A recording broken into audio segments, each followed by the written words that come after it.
Despite being listed as this 4-2-3-1, Man United actually settled into way more of a 4-2-4 on the ball and then a 4-4-2 sort of mid-block off it. And that might both sound and look incredibly simple, right? But the way they executed this, they just completely outmaneuvered Manchester City with it. They should have won it by way more than the 2 goals they did. This 4-4-2 block they were in was never too deep unless it had to be, and it certainly was not negative. They were compacting the middle of the pitch. They were working really hard to shut off all the passing lanes in the middle. And when City inevitably then moved the ball out wide to try and get around it, they doubled up on everything. Like, these are 2 moments on opposite sides really early in the game. In the first, you can see City are trying to get down the left-hand side with Doku, and Silva is there supporting him. But it isn't just Amad and Dalot in this zone. Casemiro and Maguire have both come over to that side to make it a 4v2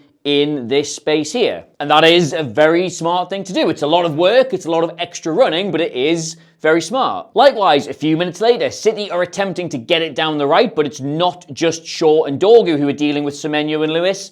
Martinez has come across and Casemiro is there again. Every time Man City got the ball in one of those wide areas in Man United's third, they were putting the work in. They were making the extra runs required to get over there and make it a 4 versus 2, which meant no matter what they were doing, it was incredibly difficult to get either a man or just the ball back into one of these central areas. And I just want to point out, right, that this is a gamble on Michael Carrick's part. That is not playing it safe, because if you want to double up on one side of the pitch and the other team very quickly moves it out to the other, they're going to find themselves with a lot of space there. So I can show you this as an example, right? City get into this situation here. You can see Doku is moving into another one of these 4v2 areas. He cannot get through again, so he goes backwards. Now, I think Manchester City at their absolute best, right, would really quickly have this ball out to O'Reilly and Semenyo, who, because Lewis here would have Dorgu pinned,